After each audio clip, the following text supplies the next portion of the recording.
17 years ago, 60 Minutes first examined the so-called French paradox, which suggested that the French, despite a high-fat diet and high consumption of wine, had a remarkably low incidence of heart disease compared with Americans. Most researchers agreed that there was something in the wine that offered protection. And a few years later, even the highly cautious federal dietary guidelines say that moderate consumption of red wine can be beneficial. Now, scientists across the country have identified a substance in red wine called Resveratrol that they believe might do more than just protect the heart, but could, in very high concentrations, significantly extend life by preventing a number of age-related illnesses. If they're right, we all may soon be taking a pill that could give us an extra decade or two of healthy old age. If the promise holds true, I think this has the chance to change healthcare. Dr. Christoph Westphal says we all may soon be taking a drug that just might beat the clock, a simple pill that could delay the inevitable. Our goal is to prevent and forestall many of the diseases that strike us as we reach 50, 60, and 70, all with one pill. What you're suggesting is there's some kind of rejuvenation drug that turns a 70-year-old into a 35-year-old. That might be pretty hard to do, but I think if we're on a train heading one direction, we can slow down that train. I think we can slow down these genes that control the aging process. That quest to put death on hold began in 2003 when Westphal met David Sinclair, a biochemist at Harvard, who was studying the genetic components of aging. 5 years ago, I met David, and he had shown that you could extend lifespan in yeast. That's pretty exciting. Now, if you happen to be a yeast, it's very exciting. Yeasts are one thing, human beings are more complicated. So Sinclair focused on a gene present in almost all life forms, the sirtuin gene. It's normally inactive, but when it is active, Sinclair believes it triggers a survival mechanism that extends life. Convinced that something in nature could activate that gene, Sinclair randomly tested thousands of compounds. And bingo, he got a hit, Resveratrol. When I Googled this Resveratrol, I was shocked to find that red wine was the top hit. Red wine is brimming with Resveratrol. It's found in high concentration in the skin of the grape and seems to play a role in protecting it from invading bacteria and fungi. Were you aware of the research into red wine that it offered certain health benefits? Oh, sure. I mean, that's why I almost fell off my chair when the link was made, and I thought that this was a potential explanation for the benefits of red wine. Convinced they were on the verge of a major scientific breakthrough, Sinclair and Westphal launched CERTRIS, a Cambridge, Massachusetts research company. They, along with a handful of other cutting-edge biotech companies, are developing resveratrol-based drugs that they believe zero in on the longevity gene. The important news here is not that we found something in red wine. The important thing is that we passed a milestone where we can now make drugs based on this knowledge and potentially slow down aging itself. Everyone from plastic surgeons to your friendly snake oil salesman have been promising a ticket to eternal youth for some time. So the prospect of a prescription pill based on red wine that could trigger a longevity gene sounds too good to be true. And yet, scientists have actually known for years of one surefire way of doing that. Stay hungry. Eating a lot of food turns that off. Dieting, extreme dieting, turns it on. Couch potato paradise.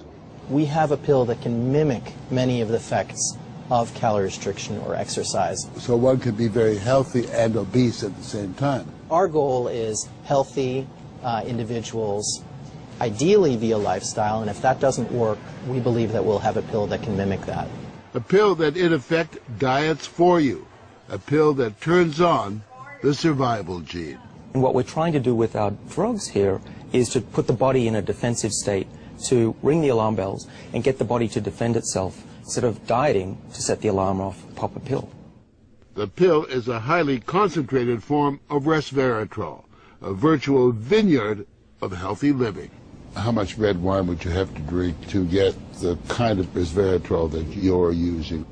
The sad news is that you'd need to drink about 1,000 bottles a day of red wine, which I don't recommend. The pill itself may not extend lifespan, but could prevent the diseases of aging, Alzheimer's, diabetes, heart disease, even cancer. What we're talking about is activating the body's natural genetic defenses against diseases, and that's very powerful if we can harness that. Resveratrol has been tested on mice, and the results have been encouraging. In this test video provided by Celulas, both of the mice have been fed a high-fat diet for 12 weeks. But when placed on a treadmill, the mouse on the right ran twice as far. He was taking high concentrations of resveratrol. You have fat mice, and you have fat mice with resveratrol, and the ones that are on resveratrol, they can run twice as far, and they live longer, about 20% longer. Other studies showed that among mice fed a high-fat diet, those given resveratrol didn't gain as much weight as those not given the drug. Sinclair believes that resveratrol actually changes the physiology of the mice. The proof, he says, is in the post-mortem. Their organs looked pristine, youthful, fat-free, and their physiology was just like they were dieting, but they were fat. Convinced they were on the right path, they fast-tracked the drug into human trials on people with untreated diabetes, and the results were impressive. It significantly lowered glucose and insulin levels without the patients changing their diet or taking any other drugs. Originally, our hope was that you'd be able to prevent diseases of aging. What we ended up seeing is actually you could therapeutically intervene in patients who have diseases of aging, and that was unexpected. Yeah, the diabetic patients have high blood sugar, and the molecules bring it down. That's treatment, that's not prevention. Celulas is now developing what they say is a much more potent synthetic version of resveratrol that will also soon go into human trials, this time on cancer patients. I keep on thinking, you know, what used to seem like it was science fiction, I actually believe the biology is right, and if we're right, this may be the most important thing that we're going to do in our lives. Possibly, but it is important to remember that 9 out of 10 drugs that look good in mice ultimately fail in human trials. Still, the speed and results generated by Celulas and the resveratrol drugs are unusual.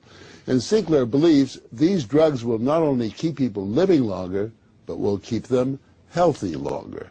What we're talking about is potentially making a 90-year-old as healthy as a 60-year-old. A 90-year-old can play tennis and see their great-grandkids graduate from college. People will live active, healthy lives and then die quietly in their sleep. And that's really the aim here with these medicines. Are we on the edge of maintaining active lives into our hundreds, for example?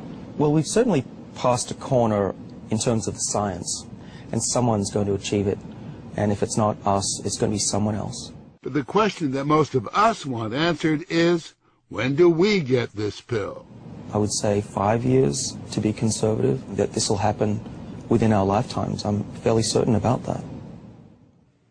One measure of the potential of this research, Dr. Sinclair and Dr. Westfall's little startup company was recently bought by the pharmaceutical giant GlaxoSmithKline for almost $750 million.